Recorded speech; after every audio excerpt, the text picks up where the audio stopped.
को घर में 2 दिन तक बंदी बनाकर रखा और उसके साथ में जो कृत्य किया है आप सब जानते हैं, सबके संज्ञान में है।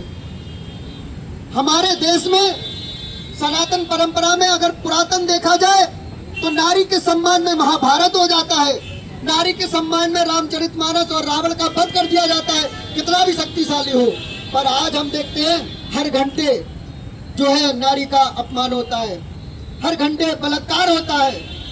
क्यों? क्योंकि कहीं ना कहीं सजा दी जाती है, बहुत लचर व्यवस्था है, उसमें सजा सामने दिखती है कि इसने ये कृत्य किया है, उसके बाद में भी कोर्ट में मामला जाता है, फिर उस पर कार्रवाई होती है, सालों साल लग जाते हैं। अगर यहाँ का सजा का प्रावधान गोली हो जाए कि चौराहे पे उसको लटकाया जाएगा, ऐसा अगर कोई कृत्य करता है तो उसकी रूह कांप जाएगी। कोई भी अगर ये कार्य करता है तो वो 100 बार ये सोचेगा कि मुझे ये कार्य नहीं करना है।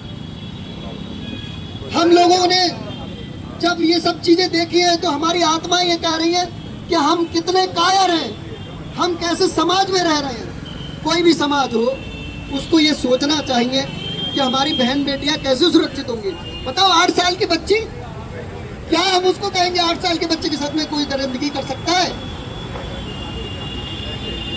इन्हीं बिंदुओं पे आज राष्ट्रीय हनुमान दल यहाँ पर एकत्रित हुआ है और उन्हीं बिंदुओं पे मांग रखी है हमारे आदरणीय योगी जी से।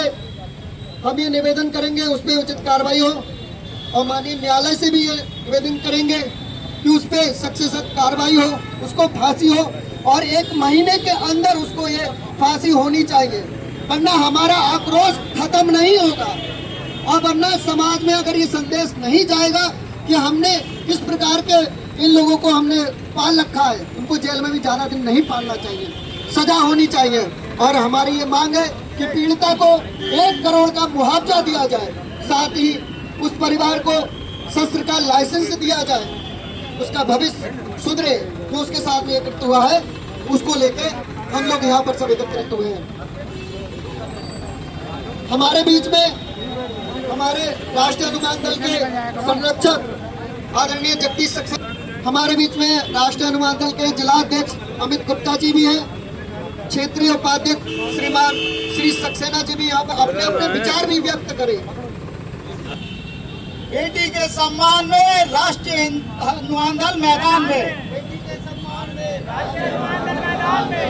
राष्ट्रीय हनुमान दल प्रशासन से और शासन से यही अपील करना चाहती है कि उसको जल्द से जल्द फांसी की सजा कराई जाए। जिस तरीके से जो वायरल वीडियो हो रही थी, मैंने भी देखी और आप सब लोगों ने भी देखी होगी कि एक बच्ची बदहवास पड़ी हुई है और वो उसके साथ गलत कृत्य कर रहा है। मेरे आंखों से तो आंसू आ गए। ऐसे हमारे राष्ट्रीय हनुमान दल के राष्ट्रीय अध्यक्ष रोहित सिंह हिंदू, जिन्हें ये कृत्य पता चला तो वो तुरंत तत्पर देश से बाहर थे, लेकिन तुरंत वो आए और बहुत जल्द वो पीलीभीत आ रहे हैं और यहाँ से वो बच्ची से मिलेंगे जाकर। तो ऐसा घिनौना कृत्य, जो बच्ची उससे बाबा कहती थी, दादा के बराबर था वो, उसने एक पल भी उसके सामने करने से पहले सोचा नहीं कि मैं किसके साथ गलत कार्य कर रहा हूँ। मैं तो अगर चाहूँ तो अगर योगी जी से यही मांग रखना चाहता हूँ कि अगर वो, अब तो प्रशासन के संरक्षण में आ गए हैं, अब कोर्ट के उसमें आदेशों पे सब चलेगा, लेकिन अगर उससे पहले होता तो मैं तो यही मांग करता कि उसे इनकाउंटर करें। लेकिन अगर नहीं हो पाया तो फिर शासन से, प्रशासन से यही मांग है कि उसकी बहुत जल्द उसे फांसी की सजा दी जाए और पीड़ित परिवार को सुरक्षा दी जाए। और जो बच्ची है उसके आगे के लिए, भविष्य के लिए राष्ट्रीय हनुमान दल सरकार से ये मांग करता है कि उसे 1 करोड़ की धनराशि दी जाए, जिससे वह वो अपने आगे भविष्य को संभाल सके। क्योंकि बच्ची है और दूसरी कन्या है, उसका भविष्य बहुत लंबा है और भगवान ना करे किसी बच्ची के साथ दोबारा ऐसा कांड हो। बस जय माता की, जय श्री राम। रोटी सेकना चाहते हैं क्या? कोई मुस्लिम संगठन का कोई व्यक्ति पहुंचा उस मासूम के घर पे? ये भी सवाल का विषय है क्या? या किसी मुस्लिम नेता ने ये कहा हुआ कि बहुत निंदनीय कार्य है, हम इसकी भर्त्सना करते हैं, कोई नहीं पहुंचा। इससे यह साफ झलकता है कि उनकी मानसिकता क्या है। उनकी मानसिकता बहन बेटियों के प्रति सम्मानजनक नहीं है। अगर होती तो वो भी हमारे साथ आते और उस पीड़िता को इंसाफ दिलाने के लिए हमारी आवाज बनती, पर उनकी मानसिकता भी झलकती है। क्या ये हमारा ही काम है? खाली हिंदू समाज का ही काम है? अगर ये गलत कार्य हो रहा है, सब समाज को इसमें आना चाहिए था। हमारे अगर यहाँ पे कोई भी व्यक्ति होता तब भी हम यही मांग रखते, तब भी हम ये कहते कि उसका एनकाउंटर करो, उसे तुरंत मारो। पर यहाँ पे ये जो चीजें हुई है ना, ये मानसिकता झलकती है। समाज को ये भी समझना चाहिए कि हम घर में किस व्यक्ति को बुला रहे हैं, वो व्यक्ति कैसा है, क्योंकि हिंदू समाज और अन्य समाज में बहुत फर्क भी है। हमारा समाज अतिथि देवो भव की भावना रखता है, पर अन्य समाज उस प्रकार की भावना नहीं रखता है। तो हमारे विचारों में भी बहुत भिन्नताएं हैं। उन विचारों को भी समझते हुए इस चीज से सबक लेना चाहिए कि हमें किससे दोस्ती करनी चाहिए, किसको घर में बुलाना चाहिए। यह भी बहुत सोचनीय का विषय है। इसी क्रम में मैं आगे बढ़ते हुए हमारे राष्ट्रीय अनुमान दल के संरक्षक एवं नामानित जो सभासद हैं आदरणीय स्वतंत्र देवल जी, मैं उनसे भी निवेदन करूंगा कि भैया आप भी कुछ इस शब्द कुछ बोले आप। बहुत बहुत धन्यवाद रामानुज जी। अब हम भारत माता की जय करते हैं, जय श्री राम बोलते हैं साथियों, तो गर्व सीना चौड़ा होता है कि हम किस देश में रहते हैं जहाँ पर अपने प्राणों की आहुति देकर आज हम खुली सांस ले पाते हैं। मगर आज उसी खुले देश में रहने वाले हमारे जो लोग शांतिपूर्वक रहते हैं, वहाँ पर एक 60 साल का जिहादी पैदा हो जाता है और हमारी 9 साल की बेटी के साथ ऐसी जघन्य अपराध करता है जो कि आप सभी ने देखी होगी। और ऐसी एक घटना नहीं है।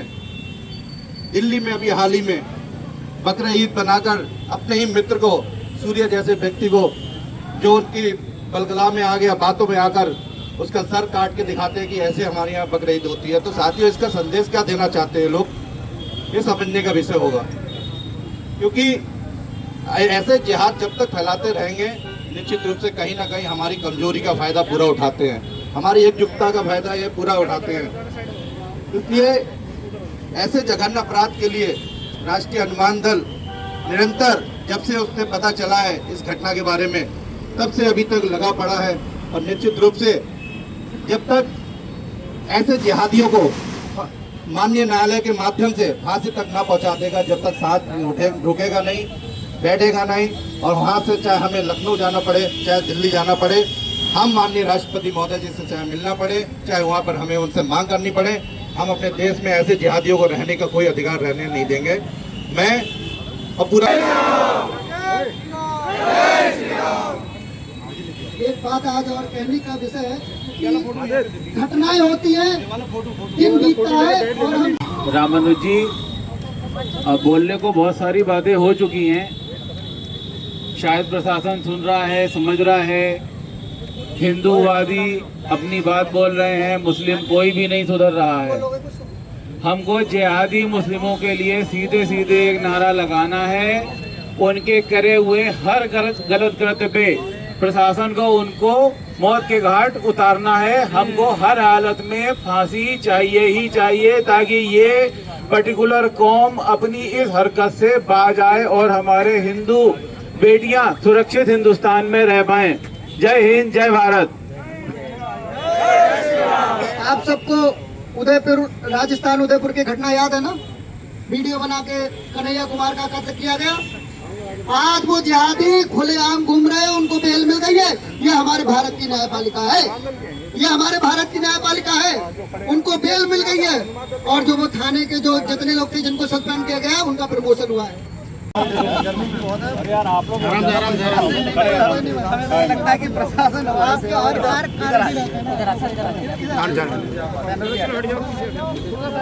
मैंने देखी नहीं, होर्डिंग दिख रही।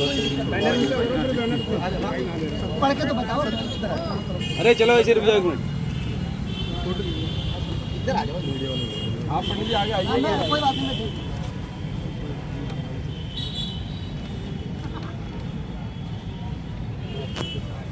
सेवा में माननीय मुख्यमंत्री महोदय उत्तर प्रदेश शासन लखनऊ द्वारा जिलाधिकारी महोदय को 8 वर्ष की बच्ची के साथ 70 साल के जिहादी द्वारा शारीरिक शोषण के संबंध में दोषियों पर कठोर मतलब मोबाइल थोड़ा परिवार पीछे को न्याय दिलाने हेतु ज्ञापन महामहिम महोदय द्वारा राष्ट्रीय अनुमंडल जनपद पीलीभीत अत्यंत दुख एवं आक्रोश के साथ आपका ध्यान करना चाहता है।